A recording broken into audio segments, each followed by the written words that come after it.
السلام علیکم ورحمۃ اللہ تعالی وبرکاتہ۔ الحمد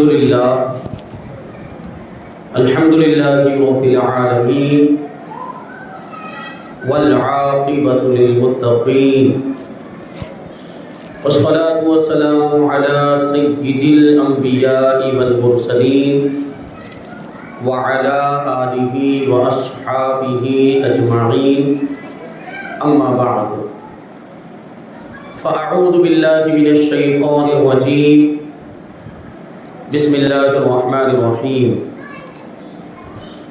قد جاءکم من اللہ نور وکتاب مبین، صدق اللہ مولانا العظیم، وصدق رسوله النبی الامین المتین الکریم، ونحن على ذلك لمن الشاهدین والشاکرین والذاکرین والحامدین، والحمد للہ رب العالمین۔ آئیے ہم اور آپ سب سے پہلے حضور سرور کائنات، فخر موجودات، باعث تخلیق کائنات، احمد مجتبیٰ محمد مصطفیٰ صلی اللہ علیہ وسلم کی بارگاہ اقدس میں درود و سلام کا ہدیہ پیش کریں اور پڑھیں اللہم صلی علی سیدنا و مولانا محمد معدن الجود والکرم وآلہ الکرام وابنہ الکریم وبارک وسلم، صلاۃ و سلام علیک یا رسول اللہ صلی اللہ تعالی علیہ وسلم۔ عزیزان ملت اسلامیہ، گزشتہ کل کے بیان میں آپ نے سماعت کیا کہ اللہ کے رسول صلی اللہ علیہ وسلم کا نور حضرت عبداللہ رضی اللہ تعالی عنہ کو عطا ہوا، پھر وہ نور منتقل ہو کر حضرت بی بی آمنہ رضی اللہ تعالی عنہ کے شکم میں جلوہ گر ہوا، اور حضرت بی بی آمنہ رضی اللہ تعالی عنہ جب حاملہ ہو گئی تو مدت حمل میں جبکہ حضور پاک صلی اللہ علیہ وسلم آپ کے شکم میں تشریف فرما تھے، وہ کیسے کیسے عجیب و غریب واقعات پیش آئے اور کیسی کیسی برکتیں ظاہر ہوئی، اس کو بیان کیا گیا تھا۔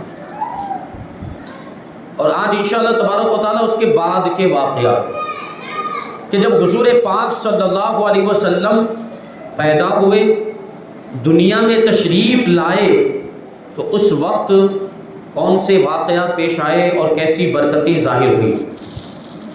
سب سے پہلے تو بات یہ آتی ہے کہ حضور پاک صلی اللہ علیہ وسلم پیدا کب ہوئے، آپ کی ولادت کی تاریخ کیا ہے، سال کون سا تھا، دن کون سا تھا اور وقت کون سا تھا۔ تو سال جو تھا وہ عام الفیل، یعنی ہاتھیوں والا جو واقعہ پیش آیا، میں نے وہ واقعہ بیان کیا۔ ابرہا جو ہاتھیوں کا لشکر لے کر آیا تھا خانہ کعبہ کو ڈھانے کے لیے، جس سال یہ واقعہ پیش آیا اسی سال اللہ کے رسول صلی اللہ علیہ وسلم کی ولادت ہوئی۔ اصحاب فیل کے واقعے کے 55 دن کے بعد اللہ کے رسول صلی اللہ علیہ وسلم دنیا میں تشریف لائے۔ مہینہ کون سا تھا؟ ربیع الاول کا مہینہ، اور ربیع الاول کی 12 تاریخ تھی۔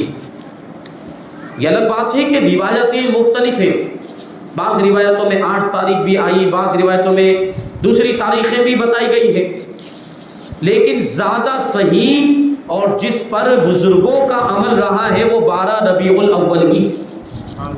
شیخ عبدالحق محدث دہلوی رحمۃ اللہ تعالی علیہ مدارج النبوہ کے اندر لکھتے ہیں کہ اہل مکہ 12 ربیع الاول کو موضع ولادت، یعنی جہاں پہ حضور پاک صلی اللہ علیہ وسلم پیدا ہوئے اس جگہ کی زیارت کرتے ہیں اور میلاد شریف پڑھتے ہیں۔ شیخ عبدالحق محدث دہلوی رحمۃ اللہ تعالی علیہ نے اپنے زمانے کے اعتبار سے لکھا تھا کہ اس زمانے میں سنیوں کی حکومت تھی مکہ مکرمہ کے اندر، تو سنی سب جمع ہو کر حضور پاک صلی اللہ علیہ وسلم کی جائے ولادت میں، جہاں پہ حضور پاک صلی اللہ علیہ وسلم پیدا ہوئے تھے، جہاں آپ کی ولادت ہوئی، وہاں جمع ہوتے تھے، اس جگہ کی زیارت کرتے تھے، اور وہاں جمع ہونے کے بعد حضور کا میلاد پڑھا کرتے تھے، حضور کی شان بیان کرتے تھے، حضور کی ولادت کی تذکرے کیا کرتے تھے۔ اور وہ جگہ آج بھی موجود ہے، لیکن اس کو کیا لائبریری بنا دیا گیا، جہاں پہ حضور پاک صلی اللہ علیہ وسلم پیدا ہوئے تھے مکہ مکرمہ میں، یہ جبل ابو قبیس کے قریب میں وہ جگہ آج بھی موجود، لیکن آج آپ وہاں پر جائیں تو آپ کو وہاں پہ کھڑا بھی نہیں ہونے دیں گے، صلاۃ و سلام پڑھنے نہیں دیتے ہیں، اس جگہ کی تعظیم کرنے نہیں دیتے، اور شرک کے فتوے لگا دیتے ہیں۔ بہرحال وہ مقدس جگہ، ظاہر سی بات ہے کہ جہاں حضور پاک صلی اللہ علیہ وسلم پیدا ہوئے تھے، وہ جگہ کتنی برکت والی ہوگی، وہ جگہ کتنی برکت والی ہوگی۔ جہاں کسی ولی کے قدم پڑ جاتے ہیں وہ جگہ مبارک ہو جاتی، وہ جگہ برکت والی ہو جاتی ہے، تو جہاں نبیوں کے سردار تشریف لائے ہو وہ جگہ کتنی برکت والی ہوگی۔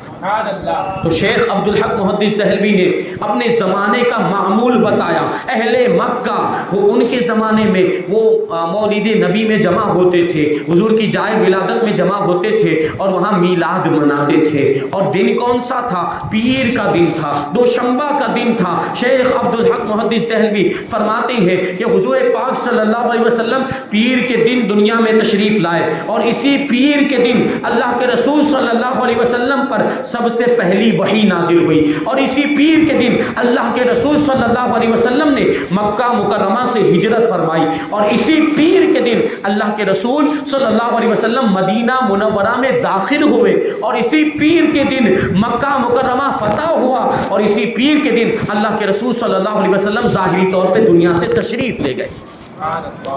تو پیر کا دن تھا۔ اب سوال کہ وقت کون سا تھا، یعنی دن میں ٹائم کون سا تھا، کون سے ٹائم پر حضور پیدا ہوئے؟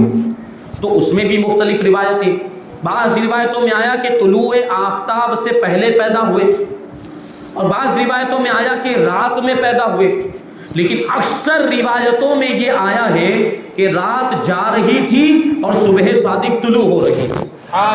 یہ نورانی وقت تھا، رات جا رہی تھی اور صبح صادق طلوع ہو رہی تھی۔ رات جاتی ہے تو رات کا اندھیرا ختم ہونے لگتا ہے، اور صبح صادق کی روشنی نمودار ہونے لگتی ہے، بڑا ہی سہانا وقت ہوتا ہے۔ اور اس وقت پر آپ غور کریں، آج بھی اگر اس وقت آپ بیدار ہو جائیں اور جاگ جائیں تو آپ کو محسوس ہوگا کہ بڑا ہی سہانا وہ وقت ہوتا ہے، اور ایسا لگتا ہے کہ اللہ کی رحمت نازل ہو رہی ہے۔ گرمی کا انتہائی سخت گرمی کا موسم ہی کیوں نہ ہو، لیکن صبح صادق کا جو وقت ہوتا ہے اس وقت ٹھنڈک محسوس ہوتی ہے۔ آپ خود یہ تجربہ کر کے دیکھ سکتے ہیں کہ وہ وقت جو صبح صادق کا وقت ہوتا ہے، ایسا محسوس ہوتا ہے کہ اللہ کی رحمت نازل ہو رہی۔ جب آج کے دن ہم یہ محسوس کرتے ہیں، آج کے دن صبح صادق کے وقت ایسا لگتا ہے کہ اللہ کی رحمت نازل ہو رہی، تو وہ دن جب اللہ کے رسول دنیا میں تشریف لائے اس وقت اللہ کی کتنی رحمتیں نازل ہوئی ہوں گی۔ جب حضور تشریف لائے تو کتنی رحمتیں نازل ہوئی ہوں گی اور کتنی برکتیں نازل ہوئی۔ تو صبح صادق کا وقت تھا۔ ایک بات اور یہاں پر بڑی دلچسپ بیان کی جاتی ہے، وہ یہ ہے کہ رات حضور پاک صلی اللہ علیہ وسلم پیدا ہوئے تو آپ اس کو رات بھی نہیں کہہ سکتے اس وقت کو جس میں آپ تشریف لائے، اور اس کو دن بھی نہیں کہہ سکتے۔ رات جا رہی تھی، دن آ رہا تھا، یعنی اس کو رات بھی نہیں کہہ سکتے، دن بھی نہیں کہہ سکتے، کیونکہ ہو سکتا ہے کہ رات نے اللہ کی بارگاہ میں عرض کیا ہو کہ اے پروردگار یہ سعادت مجھے مل جائے کہ تیرا حبیب رات میں پیدا ہو جائے تو مجھے فضیلت حاصل ہو جائے گی، دن کے مقابلے میں میرا مرتبہ بڑا ہو جائے گا کہ حضور دن میں پیدا نہیں ہوئے، رات میں پیدا ہوئے۔ اسی طرح دن نے بھی تو اللہ کی بارگاہ میں عرض کیا ہوگا اے پروردگار یہ سعادت مجھے مل جائے، یہ نصیبہ مجھے مل جائے، اور یہ فضیلت مجھے مل جائے کہ حضور دن میں پیدا ہو جائیں۔ حضور کی ولادت دن میں ہو جائے تو میرا مرتبہ رات کے مقابلے میں بڑا ہو جائے گا، یہ سعادت مجھے مل جائے گی۔ دونوں نے یعنی دن اور رات نے اللہ کی بارگاہ میں بحث و مباحثہ کیا ہوگا، آپس میں لڑے ہوں گے اور جھگڑے ہوں گے یہ فضیلت حاصل کرنے کے لیے کہ یہ سعادت مجھے مل جائے، یہ سعادت مجھے مل جائے۔ تو اللہ تبارک و تعالیٰ نے اپنے پیارے حبیب کو نہ دن میں پیدا کیا نہ رات میں پیدا کیا۔ حضور پاک صلی اللہ علیہ وسلم دنیا میں تشریف لائے تو ایسے وقت میں تشریف لائے کہ رات جا رہی تھی اور دن آ رہا تھا، تو رات بھی ناراض نہیں ہوئی اور دن بھی ناراض نہیں ہوا، دونوں کو فضیلت مل گئی۔ یہ سبحانہ وقت ہے اور بڑا ہی رحمتوں کی نزول کا وقت، صبح صادق کا وقت ہے۔ حضور پاک صلی اللہ علیہ وسلم کی ولادت اس وقت میں ہوئی، اور پھر دیکھیں غور کریں تو آپ کو پتہ چلے گا کہ اللہ کے حبیب صلی اللہ علیہ وسلم کی ولادت یہ کسی ایسے مہینے میں نہیں ہوئی جو پہلے ہی سے برکت والا مانا جاتا ہو، جو پہلے ہی سے بزرگ مانا جاتا ہو، جو پہلے ہی سے فضیلت والا مانا جاتا ہو، جیسے رجب کا مہینہ، محرم کا مہینہ، رمضان کا مہینہ۔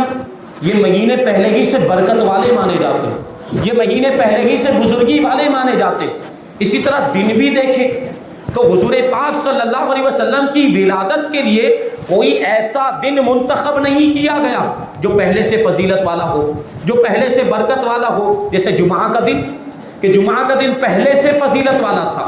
حضور پاک صلی اللہ علیہ وسلم کی ولادت کے لیے ربیع الاول کا مہینہ منتخب کیا گیا، اور حضور پاک صلی اللہ علیہ وسلم کی ولادت کے لیے پیر کا دن منتخب کیا گیا، تاکہ کسی کے ذہن میں یہ بات نہ آئے، کوئی یہ نہ سمجھ لے، کسی کے ذہن میں یہ خیال نہ آئے کہ حضور پاک صلی اللہ علیہ وسلم کو مہینے کی وجہ سے شرافت ملی، حضور پاک صلی اللہ علیہ وسلم کو دن کے مبارک ہونے کی وجہ سے فضیلت مل گئی، حضور کو دن سے شرافت مل گئی۔ نہیں، بلکہ حقیقت یہ ہے کہ حضور پاک صلی اللہ علیہ وسلم کی ذات بابرکات سے ربیع الاول کو شرافت ملی اور پیر کے دن کو شرافت ملی ہے۔ کیا مطلب ہوا؟ یعنی زمانے اور جگہ کی وجہ سے حضور کو فضیلت نہیں ملی، بلکہ حضور کی ذات کی برکت سے مہینے اور دن کو فضیلت ملی۔ اسی کو تو شیخ عبدالحق محدث دہلوی یوں کہتے ہیں کہ حق آنست کے آن حضرت صلی اللہ علیہ وسلم مشرف بزمان نیست، بلکہ زمان مشرف بہوست، کہ حق بات یہ ہے، سچی بات تو یہ ہے کہ حضور پاک صلی اللہ علیہ وسلم کو زمانے سے شرافت نہیں ملی، بلکہ زمانے کو حضور سے شرافت ملی ہے۔ اور اس میں حکمت بھی یہی ہے کہ حضور پاک صلی اللہ علیہ وسلم کو پہلے سے جو کرامت میں اور بزرگی میں مشہور مہینے تھے، ان مہینوں میں حضور دنیا میں تشریف نہیں لائے، بلکہ ربیع الاول کے مہینے میں تشریف لائے۔ حضور پاک صلی اللہ علیہ وسلم نے ربیع الاول کے مہینے کو اور پیر کے دن کو وہ فضیلت عطا کی اپنی ولادت کے ذریعے سے جو کسی اور مہینے کو اور کسی اور دن کو حاصل نہیں ہوئی۔ یہ فضیلت ربیع الاول کے مہینے کو ملی اور پیر کے دن کو ملی، اور کتنا اس کا مرتبہ بڑھ گیا کہ اب عاشقوں کا مہینہ کہا جاتا ہے ربیع الاول، عید میلاد النبی کا مہینہ کہا جاتا ہے ربیع الاول کو، اور پیر کا دن کتنا برکت والا ہو گیا کہ حضور کی ولادت کا دن ہو گیا۔ اب اس دن بھی میلاد منایا جاتا ہے، اور اس دن بھی بعض لوگ روزہ رکھتے ہیں اس وجہ سے کہ اس دن اللہ کے رسول صلی اللہ علیہ وسلم تشریف لائے۔ اور روزہ رکھنا تو حدیث سے بھی ثابت ہے، اللہ کے رسول صلی اللہ علیہ وسلم بھی پیر کے دن روزہ رکھا کرتے تھے۔ تو کسی صحابی نے پوچھا، یا رسول اللہ صلی اللہ تعالی علیہ وسلم، آپ پیر کے دن روزہ کیوں رکھتے ہیں؟ تو حضور نے ارشاد فرمایا، فیہ ولدت وفیہ بعثت وفیہ اموت، کہ پیر کے دن ہی تو میں پیدا ہوا اور پیر کے دن ہی میں مبعوث کیا گیا، یعنی پیر کے دن ہی میں نے اعلان نبوت کیا، اور پیر کے دن ہی میں دنیا سے رخصت ہونے والا ہوں، اس لیے میں پیر کے دن کا روزہ رکھا کرتا ہوں۔ تو یہ تو حدیث سے بھی ثابت ہے پیر کے دن کا روزہ رکھنا۔ بہرحال بات دوسری طرف چلی گئی۔ شیخ عبدالحق محدث دہلوی رحمۃ اللہ تعالی علیہ فرماتے ہیں، بڑی دیکھیے ایمان کو تازگی بخشنے والی بات، فرماتے ہیں کہ جمعہ کے دن میں، آج جمعہ کا دن گزرا، جمعہ کے دن میں اگرچہ ایک ساعت، ایک گھڑی ایسی ہوتی ہے کہ جس میں دعا قبول ہوتی ہے، جمعہ کے دن ایک ساعت ایسی ہوتی ہے جس میں دعا کی جائے تو دعا قبول ہوتی ہے، لیکن کیا وہ ساعت اس ساعت کا مقابلہ کر سکتی ہے؟ ہرگز نہیں کر سکتی۔ وہ ساعت یعنی جمعہ کی وہ قبولیت والی ساعت اس ساعت کا مقابلہ نہیں کر سکتی جس ساعت میں دونوں جہاں کی رحمت یعنی رحمت للعالمین دنیا میں تشریف لائے کہ سارے جہان کے لیے رحمت۔ بہرحال وہ وقت آ گیا جب اللہ کے رسول صلی اللہ علیہ وسلم دنیا میں تشریف لائے اور اپنے مبارک قدم سے یہ سارے جہان کو حضور نے مبارک برکت والا بنا دیا اور مزین کر دیا، نورانی کر دیا۔ اور حضور کی ولادت کا جب وقت آیا تو اللہ تبارک و تعالیٰ نے فرشتوں کو حکم دیا کہ آسمان کے دروازے کھول دو، جنت کے دروازوں کو کھول دو، جنت کو سجا دیا جائے اور آفتاب کو، سورج کو نورانی لباس پہنا دیا جائے اور ساری دنیا کو، سارے جہان کو نور علی نور بنا دیا جائے کہ نور والا تشریف لانے والا ہے۔ حضرت بی بی آمینہ رضی اللہ تعالیٰ عنہ بیان کرتی ہے کہ جب حضور پاک صلی اللہ علیہ وسلم کی ولادت کا وقت قریب آیا تو میں اپنے مکان میں اکیلی تھی۔ حضرت عبد المطلب رضی اللہ تعالیٰ عنہ خانہ کعبہ کا طواف کرنے میں مشغول تھے، تو اچانک میں نے ایک آواز سنی جس کی وجہ سے میں گھبرا گیا۔ تو ایک پرندہ آیا، ایک سفید رنگ کا پرندہ آیا اور اس پرندے نے اپنا پر، اپنا بازو میرے دل پر ملا، میرے دل پر لگایا تو وہ سارا ڈر اور سارا خوف دور ہو گیا۔ پھر میں نے اپنے پاس ایک سفید رنگ کا شربت دیکھا تو اس شربت کو میں نے پی لیا، وہ پینے کی چیز تھی، میں نے پی لیا تو مجھے قرار حاصل ہو گیا اور میں نے ایک بلند نور نکلتا ہوا ملاحظہ کیا۔ حضرت بی بی آمنہ رضی اللہ تعالیٰ عنہ فرماتی ہے کہ اب بھی میں اکیلی تھی تو میں نے دیکھا کہ کچھ خواتین عالم غیب سے ظاہر ہوئی اور بہت ہی اونچے قد والی تھی، بلند قد، جیسے کھجور کے درخت ہوتے ہیں اتنے اونچی قد والی تھی، اور ایسا معلوم ہوتا تھا کہ عبد مناف کی بیٹیاں ہیں کہ اتنے اونچے قد والی۔ تو میں ان کو دیکھ کر حیران و پریشان ہو گئی۔ ابھی میں اسی حیرانی کے عالم میں تھی کہ ان میں سے ایک خاتون نے کہا، جو خواتین آئی تھی ان میں سے ایک خاتون نے کہا کہ میں آسیہ بیگم فرعون کی بیوی ہوں، اور دوسری خاتون نے کہا کہ میں مریم بنت عمران ہوں، یعنی حضرت عیسیٰ علیہ السلام کی والدہ ماجدہ۔ اور یہ جو دوسری خواتین جو ہمارے ساتھ آئی یہ جنت کی حوریں ہیں۔ کیا پتا چلا کہ حضرت مریم حضرت عیسیٰ علیہ السلام کی والدہ اور فرعون کی بیوی، فرعون بہت بڑا بدبخت کافر تھا لیکن اس کی بیوی مسلمان ہو گئی تھی، حضرت موسیٰ علیہ السلام پر ایمان لے آئی تھی، تو وہ بھی اور حضرت مریم بھی اور جنت کی حوریں یہ حضرت بی بی آمنہ کے مکان میں کیوں آئی؟ کیونکہ حضور پیدا ہونے والے تھے، حضور کا استقبال کرنے کے لیے آئی تھی۔ اور یہ بھی غور کرنے کی ضرورت ہے، دیکھیے اس سے ہمارا عقیدہ بھی ثابت ہو رہا کہ حضرت آسیہ کو انتقال ہوئے کتنے سال ہو گئے؟ حضرت آسیہ کو دنیا سے رخصت ہوئے ہزاروں سال ہو گئے، اور حضرت مریم رضی اللہ تعالیٰ عنہ کو بھی دنیا سے رخصت ہوئے کتنے سال ہو گئے؟ ہزاروں سال کا عرصہ گزر گیا۔ لیکن اس کے باوجود وہ حضرت بی بی آمنہ رضی اللہ تعالی عنہ کے مکان میں تشریف لائی۔ اس کا کیا مطلب کہ اللہ تبارک و تعالی اپنے ولیوں کو طاقت عطا فرماتا ہے، وہ جہاں چاہتے ہیں انتقال کے بعد بھی آ سکتے ہیں اور جا سکتے ہیں۔ اللہ کے ولیوں کو اللہ تبارک و تعالی یہ طاقت عطا فرماتا، اسی لیے تو آئی حضرت آسیہ اور حضرت مریم رضی اللہ تعالی عنہما، یہ اللہ تعالیٰ نے ان کو طاقت عطا فرمائی۔ حضرت بی بی آمنہ رضی اللہ تعالیٰ عنہ کہتی ہے کہ ہر لمحہ ایک آواز مجھے آتی تھی اور وہ آواز پہلی والی آواز سے زیادہ ڈراؤنی ہوتی تھی تو میں گھبراہٹ میں مبتلا ہو جاتی تھی۔ بہرحال حضرت بی بی آمنہ رضی اللہ تعالیٰ عنہ بیان کرتی ہے کہ میں نے ایک دیباج دیکھا، یعنی ایک ریشمی کپڑا دیکھا جو زمین سے آسمان تک بچھایا ہوا تھا، جس کو زمین سے آسمان تک بچھا دیا گیا، اور میں نے بہت سارے آدمی دیکھے جو زمین اور آسمان کے درمیان کھڑے تھے اور ان کے ہاتھ میں چاندی کے برتن تھے۔ ان کے ہاتھ میں چاندی کے برتن. مطلب کیا ہوا کہ اللہ کے رسول صلی اللہ علیہ وسلم دنیا میں تشریف لانے والے ہیں تو ظاہر سی بات اللہ تبارک و تعالی حضور کی ولادت اور حضور کی میلاد کے صدقے میں اپنی نعمتیں تقسیم فرمانے والا ہے. اللہ کی نعمتوں کا باڑا بٹنے والا ہے. تو یہ عالم غیب سے یہ رجال الغیب آئے تھے, چاندی کے برتن لے کر آئے تھے کہ جب حضور کی ولادت ہوگی, جب حضور دنیا میں تشریف لائیں گے تو اللہ تبارک و تعالی اپنی نعمتیں تقسیم فرمائے گا, اللہ کی نعمتوں کا بھاڑا بٹے گا تو یہ برتن ہم آگے کر دیں گے تو ہمیں نعمتوں میں سے حصہ مل جائے گا. تو حضور کی ولادت پہ ہم جو نیاز تقسیم کرتے ہیں, دیکھیں اللہ تبارک و تعالیٰ نے اپنی قدرت کے اعتبار سے بھاڑا بانٹا تھا, اپنی نعمتیں تقسیم فرمائے. ہم اپنی طاقت کے مطابق تقسیم کرتے ہیں, نیاز ہے اور جو کبھی شیرنی مٹھائی تقسیم کرتے ہیں. بہرحال پروردگار عالم نے بھی نعمتوں کی تقسیم کا انتظام فرمایا تھا. تو حضرت بی بی آمنہ رضی اللہ تعالیٰ عنہ فرماتی ہے کہ پھر میں نے دیکھا کہ پرندوں کی ایک جماعت آئی اور پرندوں کی جماعت کے آنے کے بعد میرے کمرے کو گھیر لیا, میرے کمرے کو ڈھانپ لیا.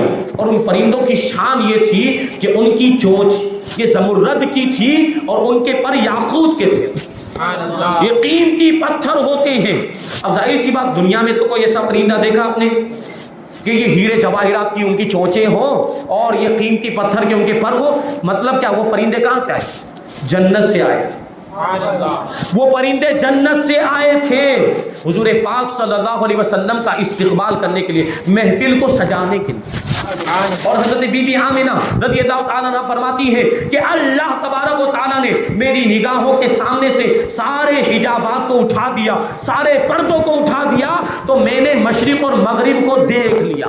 ان کی نگاہوں کے سامنے سے سارے پردے اٹھ گئے. پتہ کیا چلا کہ اللہ تبارک و تعالیٰ چاہے تو اپنے ولیوں کی نگاہوں کے سامنے سے پردے اٹھا دیتا ہے, حجابات اٹھا دیتا ہے. تو اللہ کے ولی پوری دنیا کو اور پوری کائنات کو ایسے دیکھ لیتے ہیں جیسے اپنی ہتھیلی کو دیکھا کرتے ہیں. تو یہ ثابت ہوتا ہے, یہ سب ان روایتوں سے ہمارا جو عقیدہ ہے وہ ثابت ہوتا ہے. حضرت بی بی آمنہ آگے فرماتی ہے کہ میں نے دیکھا کہ تین جھنڈے کوئی لے کر آیا لانے والا. حضرت جبریل علیہ السلام 3 جھنڈے لے کر آئے. ایک جھنڈا خانہ کعبہ کی چھت پہ گاڑ دیا گیا اور ایک جھنڈا مشرق میں نصب کر دیا گیا اور ایک جھنڈا مغرب میں نصب کر دیا گیا. اس کا مطلب کیا تھا کہ یہ جو پیدا ہونے والا ہے یہ پیدا تو مکہ مکرمہ میں ہوگا لیکن اس کی حکومت مشرق میں بھی ہوگی مغرب میں بھی ہوگی, وہ پوری دنیا پر حکومت کرے گا. اب وہ وقت آ گیا کہ شہنشاہ دو عالم تاجدار رسالت جناب محمد الرسول اللہ صلی اللہ علیہ وسلم بہزار جاہ و جلال اس گلشن دنیا میں تشریف لائے. اور اس کا مژدہ اللہ تبارک و تعالی قرآن مجید میں یوں سناتا ہے, قد جاءکم من اللہ نور و کتاب مبین, بے شک تمہارے پاس تمہارے رب کی جانب سے نور آیا اور روشن کتاب آئی. نور سے مراد ہمارے نبی حضور پاک صلی اللہ علیہ وسلم کی ذات بابرکات ہے. حضور پاک صلی اللہ علیہ وسلم دنیا میں تشریف لائے, پیدا ہوئے تو پیدا ہوتے کے ساتھ ہی سجدے میں گر گئے. سجدے میں اپنے سر کو رکھ دیا اور رب کی بڑائی بیان کرنے لگ گئے اور آتے کے ساتھ دنیا والوں کو یہ سبق دے دیا, پیدا ہونے کے ساتھ دنیا والوں کو یہ سبق دے دیا کہ جو محبوبان خدا ہوتے ہیں وہ پیدائش کے ساتھ ہی عارف باللہ ہوا کرتے ہیں, یعنی اللہ کی معرفت لے کر پیدا ہوتے ہیں. نعرہ تکبیر, نعرہ رسالت, زندہ باد, زندہ باد, زندہ باد. حضور پاک صلی اللہ علیہ وسلم کی پیدائش ہو گئی. حضرت بی بی آمنہ رضی اللہ تعالیٰ عنہ فرماتی ہے کہ تھوڑی دیر کے بعد ایک بادل آیا اور اس بادل نے حضور پاک صلی اللہ علیہ وسلم کو اپنے اندر سمیٹ لیا یہاں تک کہ آپ میری نگاہوں سے غائب ہو گئے. اور میں پریشان کہ حضور کہاں چلے گئے. تو میں نے سنا کہ کوئی کہنے والا کچھ کہہ رہا ہے. کوئی آواز دینے والا آواز دے رہا، وہ کیا کہہ رہا تھا؟ وہ کہہ رہا تھا طوفوا به مشارق الارض ومغاربها وادخلوه البحار لیعرفوه باسمه ونعته وصورته، کہ محمد صلی اللہ علیہ وسلم کو لے کر جاؤ اور محمد صلی اللہ علیہ وسلم کو زمین کے مشرقوں اور زمین کے مغربوں کی سیر کراؤ، دورہ کراؤ، ان کو مشرق میں لے کر جاؤ، ان کو مغرب میں لے کر جاؤ، یعنی پوری دنیا میں ان کو گھماؤ، ان کو دورہ کراؤ اور سیر کراؤ، یہاں تک کہ سمندروں میں بھی لے کر جاؤ، تاکہ دنیا والے ان کے نام کے ذریعے، ان کی صورت کے ذریعے، ان کے اوصاف کے ذریعے اور ان کی صفات کے ذریعے سے اچھی طرح سے ان کو جان لے اور پہچان لے کہ یہی نبی آخر الزمان ہے اور یہی محمد الرسول اللہ۔ اللہ اکبر، رسالت یا رسول اللہ، عید میلاد النبی، زندہ باد، مفتی سلیم مصباحی صاحب قبلہ، زندہ باد۔ پھر کیا ہوا؟ بی بی آمنہ فرماتی ہے کہ پھر وہ بادل چلا گیا اور میں نے دیکھا کہ حضور پاک صلی اللہ علیہ وسلم تشریف فرما ہے اور ریشمی کپڑے کے اندر لپٹے ہوئے ہیں، ریشمی کپڑے کے اندر لپٹے ہوئے ہیں اور بدن مبارک سے پانی کے قطرے ٹپک رہے ہیں، سبحان اللہ، کیونکہ آواز دینے والے نے کیا کہا تھا؟ سمندروں میں بھی لے کر جانا، تو سمندر میں بھی گئے تھے تو وہی پانی کے قطرے ٹپک رہے ہیں۔ اور پھر بی بی آمنہ فرماتی، پھر کسی کہنے والے نے کہا، پھر کوئی آواز دینے والا آواز دیتا اور کہتا ہے بخ بخ قبض محمد صلی اللہ علیہ وسلم علی الدنیا کلها علی الدنیا کلها لم يبقى خلق من اهلها الا دخل في قبضته، مرحبا مرحبا کہ محمد صلی اللہ علیہ وسلم نے پوری دنیا پر قبضہ کر لیا ہے اور پوری دنیا میں سے اب کوئی مخلوق ایسی باقی نہیں رہی جو محمد کے قبضے میں داخل نہ ہوئی ہو۔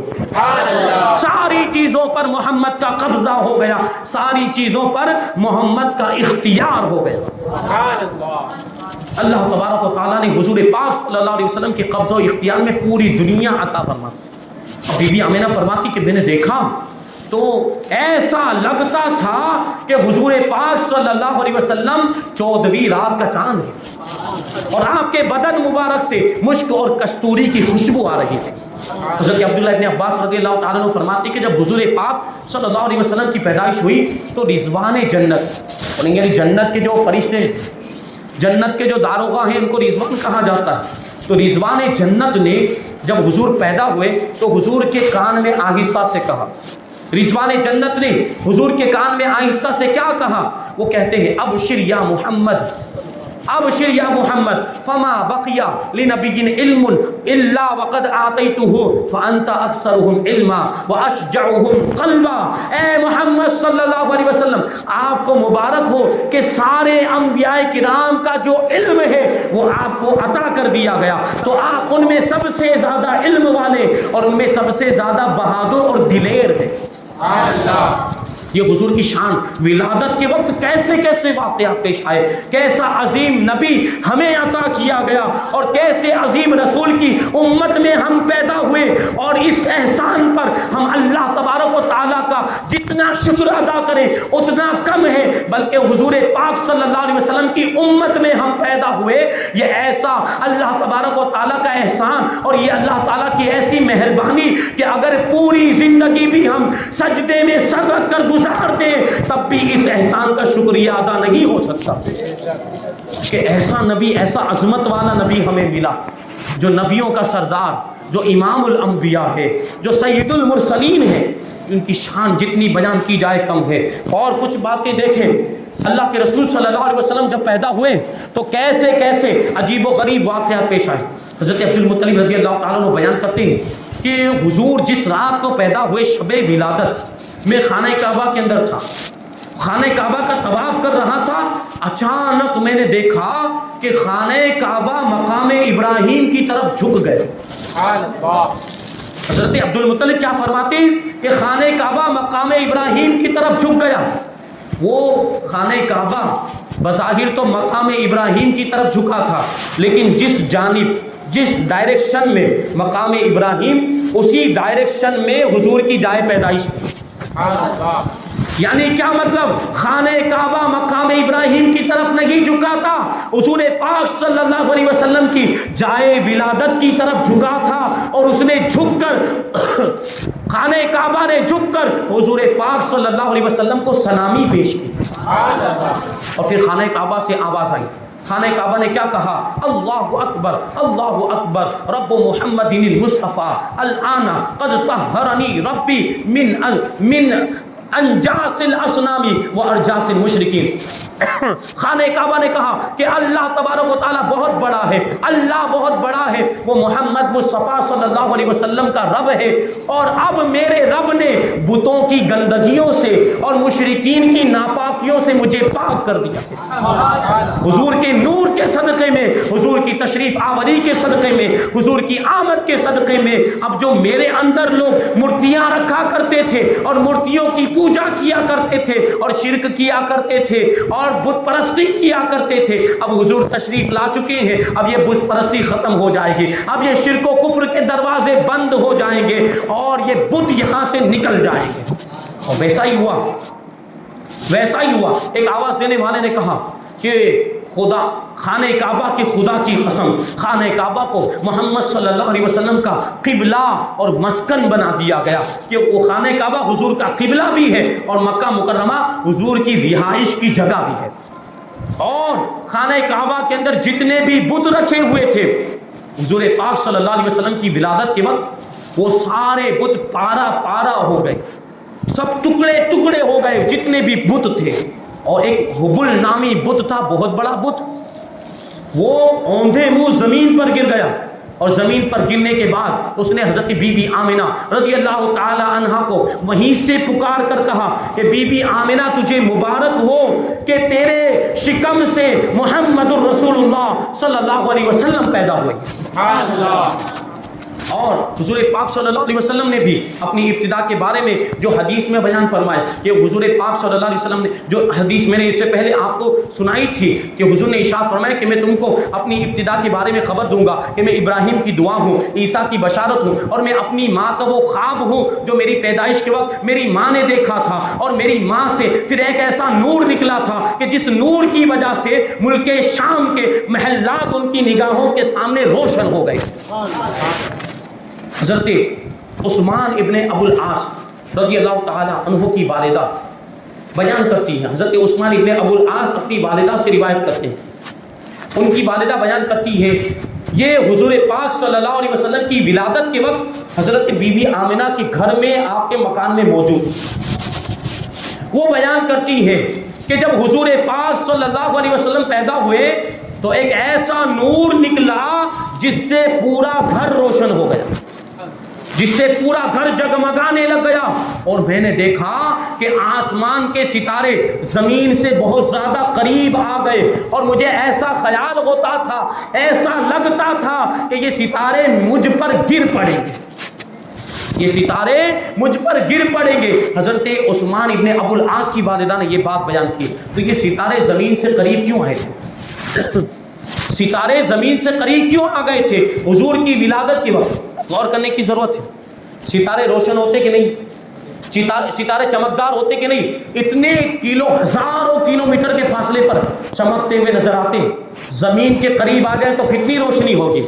پتا کیا چلا کہ اللہ تبارک و تعالیٰ نے اپنی قدرت کاملہ کے مطابق حضور پاک صلی اللہ علیہ وسلم کی ولادت کے موقع پر روشنی کا انتظام فرمایا، ستاروں کے ذریعے سے روشنی کا انتظام فرمایا. وہ رب ہے نا، وہ تو خالق کائنات ہے، تو اس نے اپنی قدرت کے مطابق روشنی کا انتظام فرمایا ستاروں کے ذریعے سے. اور ہم بھی اپنی طاقت کے مطابق حضور کی میلاد جب آتی ہے، حضور کی ولادت کا جب دن آتا ہے تو روشنی کا انتظام کرتے ہیں. یہ رب کی سنت ہے. پروردگار نے ستاروں کے ذریعے سے روشنی کا انتظام کیا، ہم قمقموں کے ذریعے سے، یہ لائٹوں کے ذریعے سے، اور یہ جو بھی ہم کو میسر آتا رہا ہے، روشنی کا انتظام کرتے ہیں، یہ حضور پاک صلی اللہ علیہ وسلم کی ولادت پر خوشی کے اظہار کا ایک طریقہ ہے۔ یہ شرک نہیں، یہ بدعت نہیں، ناجائز و گناہ نہیں ہے۔ اگر اچھی نیت کے ساتھ کیا جائے تو پروردگار اس پر ثواب بھی عطا فرماتا ہے۔ تو یہ روشنی کا انتظام ہوا تھا۔ حضور پاک صلی اللہ علیہ وسلم جب پیدا ہوئے تو ایوان کسریٰ میں زلزلہ آ گیا۔ کسریٰ جو ایران کا بادشاہ، اس کا جو محل تھا اس میں زلزلہ آ گیا اور وہ پھٹ گیا، اس میں دراڑیں پڑ گئیں اور ایوان کسریٰ کے 14 کنگورے تھے وہ سب کے سب گر گئے۔ اور علماء فرماتے کہ یہ اشارہ تھا اس بات کی طرف کہ یہ جو کسریٰ کی حکومت ہے یہ 14 بادشاہوں کے بعد ختم ہو جائے گی، کہ ظاہر سی بات اب حضور تشریف لائیں گے، اسلامی حکومت آ جائے گی۔ اور ایک نہر تھی دریائے ساوا جس کو کہا جاتا ہے، دریائے ساوا یہ تقریباً 6 میل کے رقبے میں پھیلا ہوا تھا۔ دریائے ساوا یہ ہمدان اور قم یہ 2 علاقوں کے درمیان یہ دریا بہتا تھا، اتنا بڑا، یہ 6 میل تقریباً 9-10 کلومیٹر کے رقبے میں اور اتنے علاقے میں یہ پھیلا ہوا تھا۔ جب حضور پیدا ہوئے تو یہ دریا خشک ہو گیا، یہ دریا سوکھ گیا، اور دوسری ایک نہر تھی جس کو نہر سماوا کہا جاتا ہے، وہ ایک مدت سے خشک تھی، وہ سوکھ چکی تھی، لیکن جب حضور پیدا ہوئے تو وہ بہنے لگ گئی۔ اور فارس کا آتش کدہ جس میں آگ جل رہی تھی 1000 سال سے جل گئی، وہ آتش کدے کے اندر 1000 سال، کیونکہ ملک فارس میں مجوسی رہتے تھے، آگ کی پوجا کرنے والے، آتش پرست، تو وہ اس آگ کی پوجا کرتے تھے، اور ان کی پوجا کا اور عبادت کا ایک طریقہ یہ ہے کہ آگ میں لکڑی ڈالتے اور وہ آگ کو بجھنے نہیں دیتے۔ تو 1000 سال سے وہ آتش کدہ اس میں آگ چل رہی تھی، لیکن جب حضور پیدا ہوئے تو وہ آتش کدہ اور اس کی آگ بھی بجھ گئی، اس کی آگ بھی بجھ گئی۔ یہ حضور کی آمد کی نشانی، کہ حضور تشریف لائے۔ اب جہاں جہاں کفر و شرک ہو رہا ہے وہاں حضور کی علامتیں ظاہر ہو رہی، حضور کی آمد کی علامتیں ظاہر اور برکتیں ظاہر ہو رہی، کہ وہ آگ جس کی پوجا کیا کرتے تھے 1000 برس سے جلتی تھی، لیکن حضور کی آمد پر وہ بھی بجھ گئی۔ قریش کی ایک جماعت اپنے بت خانے میں وہ لوگ گئے، مندر میں گئے، اس جماعت میں ورقہ بن نوفل اور زید بن عمرو بن نفیل یہ لوگ بھی تھے۔ جب وہ بت خانے میں پہنچے حضور کی ولادت کے وقت، حضور کی ولادت کے دن یہ بت خانے میں پہنچے تو کیا دیکھا؟ ان کا بت سر کے بل زمین پر گرا ہوا ہے، اوندھے منہ زمین پر گرا ہوا، تو انہوں نے کیا کیا؟ اس کو اٹھا دیا اور پھر سے گر گئے۔ تیسری مرتبہ بھی انہوں نے اٹھایا تو تیسری مرتبہ بھی گر گیا، تیسری مرتبہ بھی اوندھے منہ زمین پر گر گیا۔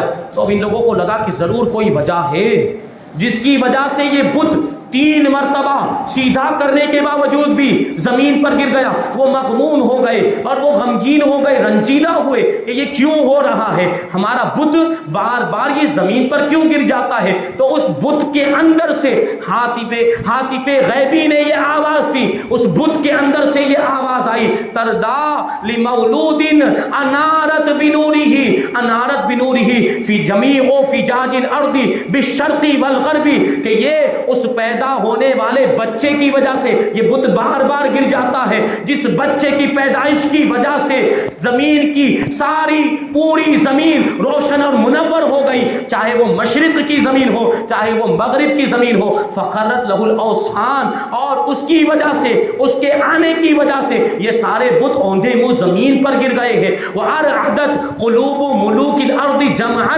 مِنَ الرُّعْبِ، اور دنیا کے جتنے بھی بادشاہ ہیں سارے بادشاہوں کے اس کے رعب و دبدبے کی وجہ سے دل دہلنے لگ گئے ہیں اور وہ کانپنے لگ گئے ہیں، کیونکہ ان کی حکومتیں اب لرزنے لگ گئی، ان کی حکومتیں اب ختم ہونے والی ہیں، کیونکہ دنیا پر حکومت کرنے والا اب آ گیا ہے، اور وہ دنیا پر حکومت نہیں کرے گا بلکہ لوگوں کے دلوں پر حکومت کرے گا۔